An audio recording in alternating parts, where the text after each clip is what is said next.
Hi everybody, welcome to another tutorial on EvolverFX. In this video we will continue from the first video where we looked at the navigation and UI of EvolverFX, and we are going to introduce the concept of lanes in a little bit more details.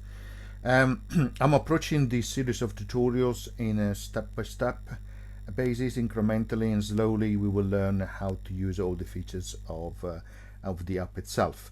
So let's start loading a performance. Let's click on load and then performance, and let's select the first one, which we'll do. So now let's play a little bit on the keyboard so you have an idea what it sounds like.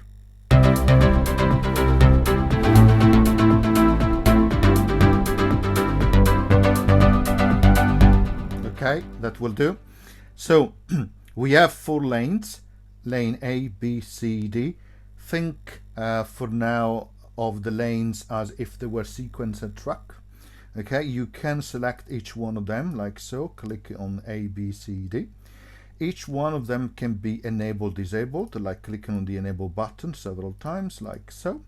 And also each one has an associated a sequencer, if you like, a set of parameters, which we'll look at in a moment. So let's stick to lane A, disable all the other lanes like so, and now let's click, for example, on C4 on the keyboard. So you hear only the drum which is associated to lane A. Let's disable that lane and enable lane B. You hear practically a bass. Let's enable only lane C.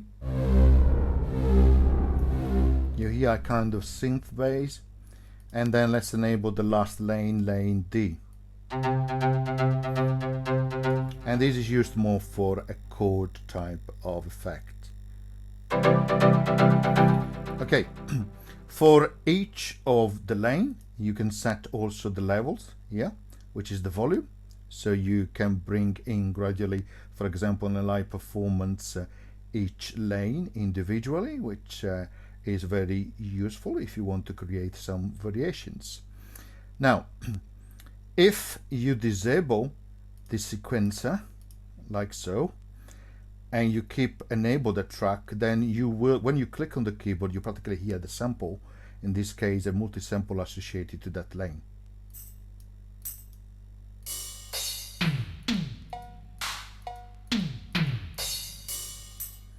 Okay. So let's try, for example, the next one, the bass. Let's try the next one.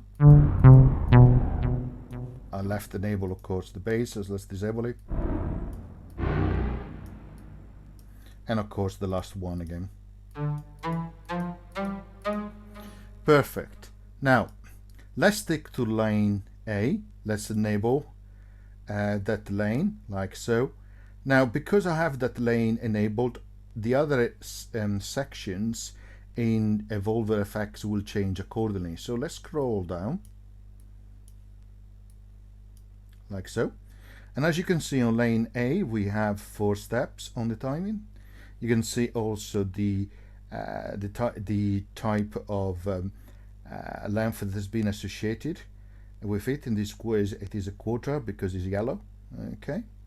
If you go to sample, you see that under S1, the first sample, we have a multi-sample called house kit, again with referencing the drum kit. And then also on the notes, you can also see things like it is a fixed note, which is what you will use on drums. It is a sequence, not a wave cycle, which we looked in another tutorial. And it is a type chord, and it moves forward, although this is not really applicable in terms of playing, because it is a fixed note. Okay, as you can hear, you don't hear a chord, you just hear the fixed note. Okay, perfect. And it is not associated with an ARP, therefore you don't see an ARP like that. So, but this is just to show you that the lane as it changes the sequencer view in this example. Again, if I scroll down, you see associated to that lane the different ADSR for that particular lane. Also you can see the effects. There is a reverb sent which is set, okay, and there's also zones. You can see that this is the zone where the first lane is operating, right? Start key A0 and key B4, and that's is important. So let's go back to the top. Let's enable let's click on lane B, and then also let's enable that, not necessarily the sequencer this time, and let's move down. So again, if I click on timing, we have 6 steps. You can see that there is a variation here. There's some yellow and some green. You can reference those here, right? The yellow here, duration, and the green here. The samples is different, okay? It's a dry bass, okay? And the notes, for example, is a type of transpose, so they can variate in terms of pitch, and it is a sequence, and the play mode is bass, okay? And it is not associated to an arp. Again, if we move down at the bottom, you can see the envelopes of that lane, the effects. In this case, you can see there is a chorus, a reverb, but also a delay. And you can hear there is a delay when you click on the keyboard and you play some sounds. You can see there is, you can hear there is a delay. And again, the zones, okay, in terms of where that lane operates from a keyboard perspective in MIDI events. And same concept applies to the others, really. Let's select the next one and enable that one. Again, if we look at the sequencer first, you can see on the timing we have 4 steps. You can see the duration. The sample again changes. It is of type trans ST. Okay, there are a number of notes, 2 in this case.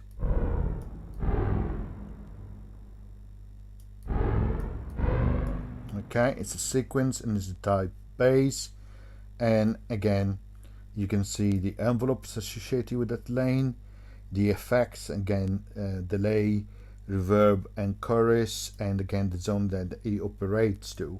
And just for completeness, if we go to the last lane, okay, let's enable also the sequence here.